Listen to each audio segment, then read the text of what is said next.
और महंगी चीज़ों में अगर आपके पास 10,000, 20,000, 50,000, लाख, 2 लाख वाली आइटम भी है, तो वो भी हम परचेज़ कर रहे हैं, सिंगल आइटम ही अगर वो रेयर है तो।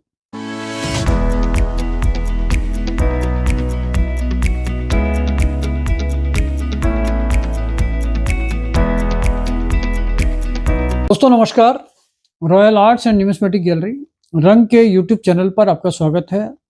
दोस्तों आज इस सीरीज में हम क्वेश्चन आंसर्स का सेशन ले रहे हैं कि जो क्वेश्चंस हमारे यूट्यूब चैनल पे हमारे वीडियोस के नीचे आते हैं, तो हम कोशिश करते हैं कि उसका आपको जवाब दे पाएँ। एक क्वेश्चन और भी है इनका। नमस्ते सर जी, आप और दूसरे चैनल का कॉइन्स का वैल्यू अलग-अलग क्यों होता है? वो बोलते हैं इतना वैल्यू नहीं होता। तो दोस्तों ये भूमि थापा जी हैं, तो इन्होंने किसी यूट्यूबर का नाम लिखा है इस पे, लेकिन मैं किसी का नाम नहीं लेना चाहता इस पे। तो कोई भी यूट्यूब वाला अगर कोई बहुत ज़्यादा वैल्यू बता रहा है, तो मैं उसकी गिनती चीटिंग फ्रॉड में करता हूँ। और हम ऐसे किसी भी यूट्यूबर को अपनी किसी भी एग्जीबिशन में अलाउ नहीं करते हैं।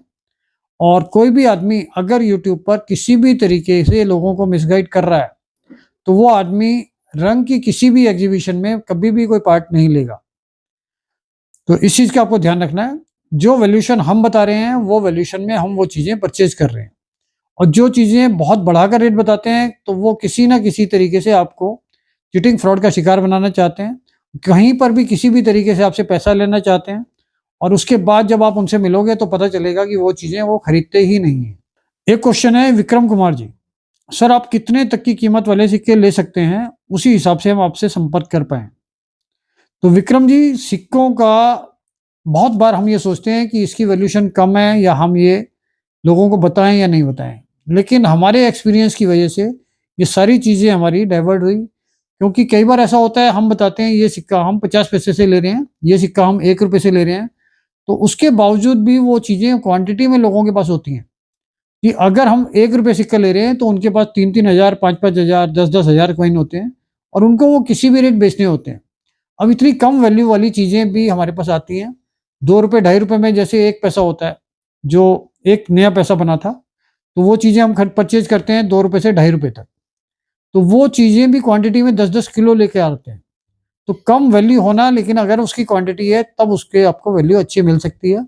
मतलब एक क्वांटिटी की वजह से उसकी वैल्यू बन जाती है। और महँगी चीज़ों में अगर आपके पास 10,000, 20,000, 50,000, लाख, 2 लाख वाली आइटम भी है, तो वो भी हम परचेज़ कर रहे हैं, सिंगल आइटम ही अगर वो रेयर है तो। तो वैल्यूएशन कोई क्राइटेरिया नहीं है हमारे परचेज़ का। मेन चीज़ ये होती है कि हम परचेज़ सभी चीज़ें कर रहे हैं, कॉमन चीज़ों को छोड़ के।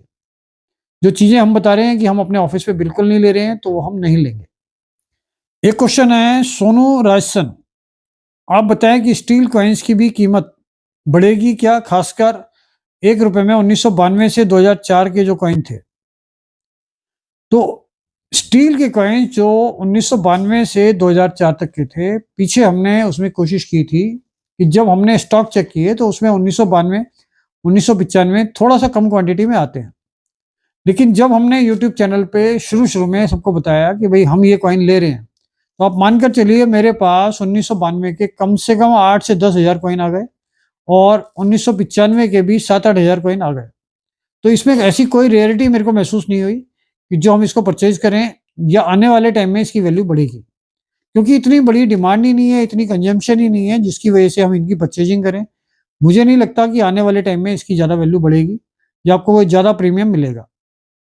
तो इसी तरीके की और वीडियोज़ में और क्वेश्चंस को लेके हम आपसे बात करेंगे। तो इसके लिए इस चैनल को लाइक कीजिए, शेयर कीजिए, सब्सक्राइब कीजिए, जिससे ज़्यादा से ज़्यादा लोग इन चीज़ों का फ़ायदा उठा सकें। Thank you.